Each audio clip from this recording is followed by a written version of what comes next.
صفحہ نمبر 181 جاری ہے۔ ترجمہ: بس جیسے ہی مر جائے گا ایسے تخت پر رکھا جائے جس کا طاق مرتبہ خوشبو کی دھونی دی گئی ہو،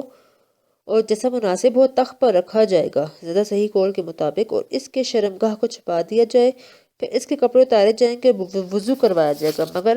اگر بچہ ہو کہ نماز نہ سمجھتا ہو۔ صفحہ نمبر 182 بغیر مزمزہ اور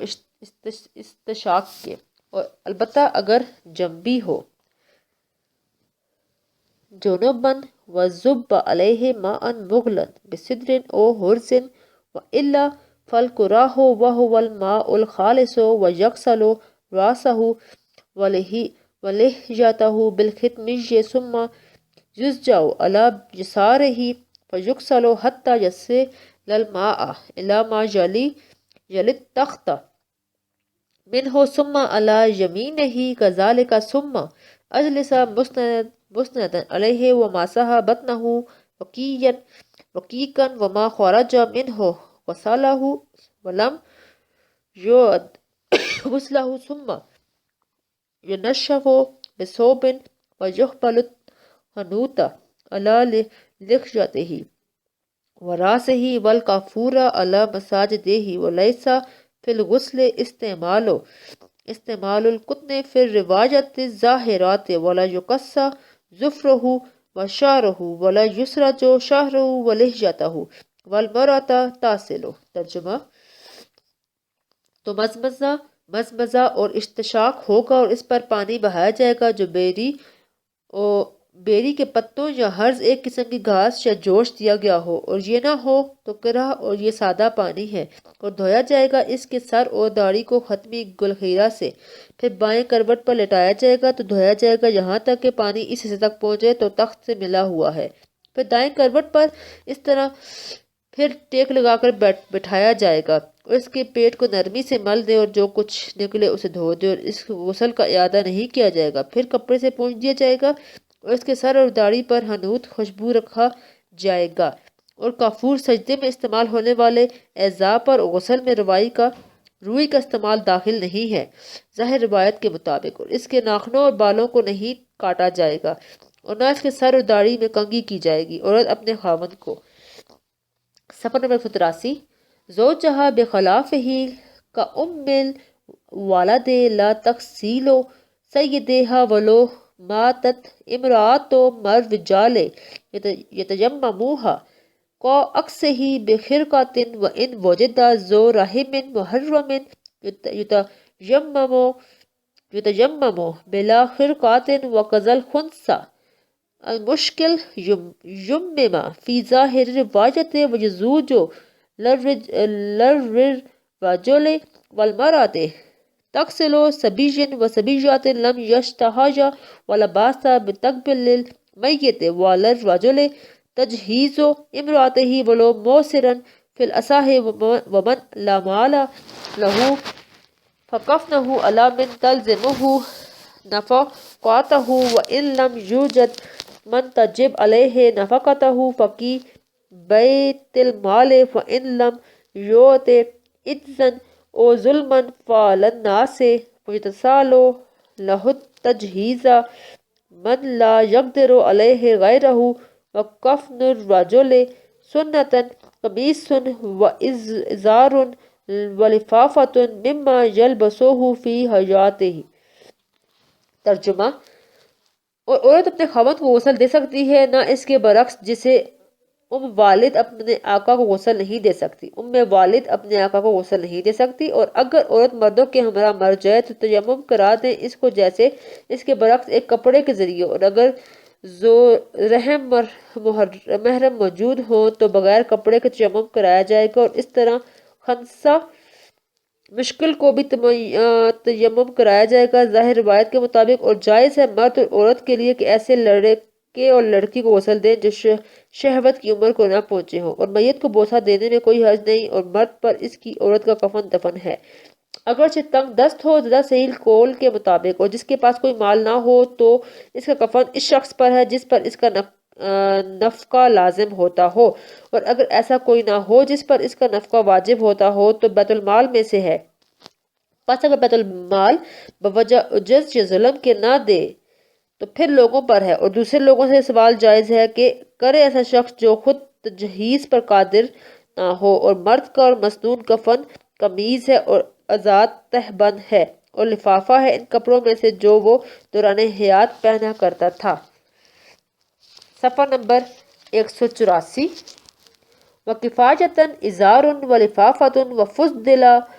فُضِّلَ الْبَيَاضُ مِنَ الْقُطْنِ وَكُلُّ مِنَ الْإِزَارِ وَاللِّفَافَةِ مِنَ الْقُرْنِ إِلَى الْقَدْمِ وَلَا يُجْعَلُ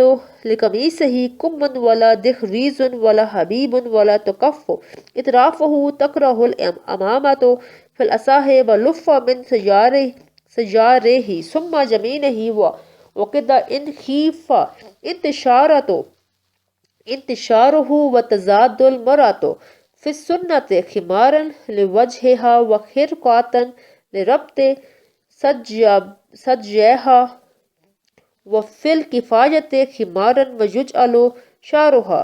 سفيرتين على صدرها فوق القميص ثم الخمار فوقه تحت اللفافة ثم الخرقة فوقها وتجمر الأكفان وترا قبل أن يدرج فيها وكفن ضرورة ما يوجد۔ ترجمہ، اور کفن کفایت ازار ہے اور لفافہ ہے، اور سفید سوتی کپڑا افضل ہے، اور ازار و لفافہ ہر ایک کنپٹی سے پاؤں تک ہوں گے، اور نہیں بنایا جائے گا اس قمیص میں آستین اور نہ کلی اور نہ گریبان اور نہ اس کے کناروں کو سیا جائے گا، اور مکروہ ہے امامہ زدہ صحیح قول کے مطابق، اور لپیٹا جائے گا بائیں جانب سے پھر دائیں جانب سے، اور باندھ دی جائے گی اگر کفن کے کھل جانے کا اندیشہ ہو، اور زائد کیا جائے گا عورت کے لیے مسنون کفن میں اوڑھنی اس کے چہرے کے لیے، اور کپڑا سینہ بند اس کی چھاتیاں باندھنے کے لیے، اور کفن کفایت میں اوڑھنی زدہ کی جائے گی، اور اس عورت کے بالوں کو 2 لٹ بنائے جائیں گے جو اس کے سینے پر قمیض کے اوپر ہوں گے، پھر اس پر اوڑھنی لفافے کے نیچے، پھر سینہ بند اس کے اوپر، اور دھونی دی جائے گی کفن کو طاق مرتبہ پہلے اس سے کہ میت کو اس میں داخل کیا جائے، اور کفن ضرورت وہ ہے جو میسر ہو۔ صفحہ نمبر 185۔ توضیح: اس باب میں میت کے بارے میں احکام بیان کیے جائیں گے۔ جنازہ جائز کی جمع ہے، اگر جیم کے زیر کے ساتھ ہے تو میت کو کہتے ہیں، اور جیم کے زیر کے ساتھ وہ تخت یا چرپائی کہلاتی ہے جس پر میت کو اٹھاتے ہیں۔ جو شخص قریب الموت ہو تو اسے دائیں کمر پر قبلہ رخ لٹانا سنت ہے، اور اسے چت لٹانا بھی جائز ہے، اور اس کا سر قدرے اٹھا لینا چاہیے تاکہ اس کا چہرہ آسمان کی بجائے قبلہ کی طرف ہو، اور اسے تلقین کرنا مسنون بلکہ مستحب ہے، یعنی اس کے نزدیک شہادتیں پڑھی جائیں تاکہ اسے یاد آ کر ایک بار پڑھ لے، اور اسے کہنے پر مجبور نہیں کیا جائے گا، اور نہ اسے اس کے پڑھنے کا حکم دیا جائے گا۔ چونکہ وقت سختی کا ہوتا ہے، ایسا نہ ہو کہ وہ انکار کرے۔ مرنے کے بعد قبر میں رکھتے وقت اسے تلقین کرنا جائز اور مشروع ہے۔ بعض نے کہا ہے کہ اس حالت میں تلقین نہ کی جائے، اور بعض نے کہا ہے کہ نہ اسے اس کا حکم دیا جائے گا کہ اسے یوں کہا جائے کہ اسے فلاں کے بیٹے فلاں اپنے اس دین کو یاد رکھ جس پر تو دنیا میں قائم تھا، شہادتیں کے ذریعے۔ اس قریب الموت شخص کے دوستوں، رشتہ داروں اور پڑوسیوں کے لیے مستحب ہے کہ وہ اس کے پاس آیا کریں اور اس کے پاس سورہ یاسین کی تلاوت کرتے رہیں۔ بعض متاخرین فقہ نے سورہ رات کے تلاوت کو بھی مستحسن سمجھا ہے۔ حیض اور نفاس والی عورتوں کو وہاں اس کے پاس نکالے جانے میں اختلاف ہے۔ جب کوئی وفات پا جائے تو اس کے دونوں جبڑے پٹی سے باندھ لیے جائیں تاکہ اس کا منہ کھلا نہ رہے، اور اس کی آنکھیں بند کر دی جائیں تاکہ آنکھیں کھلی نہ رہ جائیں۔ رسول صلی اللہ علیہ وسلم نے اسی کا حکم دیا ہے، اور آنکھیں بند کرانے والا کہے گا بسم اللہ وعلی ملت رسول اللہ، جس کا ترجمہ یہ ہے کہ اللہ کے نام پر اس رسول اللہ کی ملت پر اے اللہ اس کا کام آسان بنا دے، اور بعد میں آنے والا مرحلہ اس کے لیے آسان کر دے، اور اپنی ملاقات کی سعادت سے نواز دے، اور اس کے لیے جس کی طرف وہ نکلا ہے یعنی آخرت بہتر بنا دے جس سے وہ نکلا ہے یعنی دنیا سے۔ اور اس میت کے پیٹ پر لوہا رکھا جائے گا تاکہ وہ پھولنے نہ پائے، اور اس کے دونوں ہاتھ پہلوؤں میں رکھے جائیں، اور ان کو سینے پر رکھنا جائز نہیں، اور اس میت کو غسل دینے سے پہلے اس کے قریب تلاوت قرآن کریم کرنا مکروہ ہے تاکہ موت کے سبب جو مردے کو حدث لاحق ہوا ہے اس کی نجاست سے قرآن کریم کو بچا لیا جائے۔ صفحہ نمبر 186۔ لوگوں کو اس کے مر جانے کی اطلاع دینے میں کوئی حرج نہیں، بلکہ ایسا کرنا مستحب ہے تاکہ اس کے جنازے میں لوگ کثرت سے شریک ہوں۔ کسی شخص کی موت واقع ہونے کے بعد اس کفنانے اور دفنانے میں جلدی کی جائے۔ اب اسے نہلانے کے لیے ایسا تختے پر لٹایا جائے گا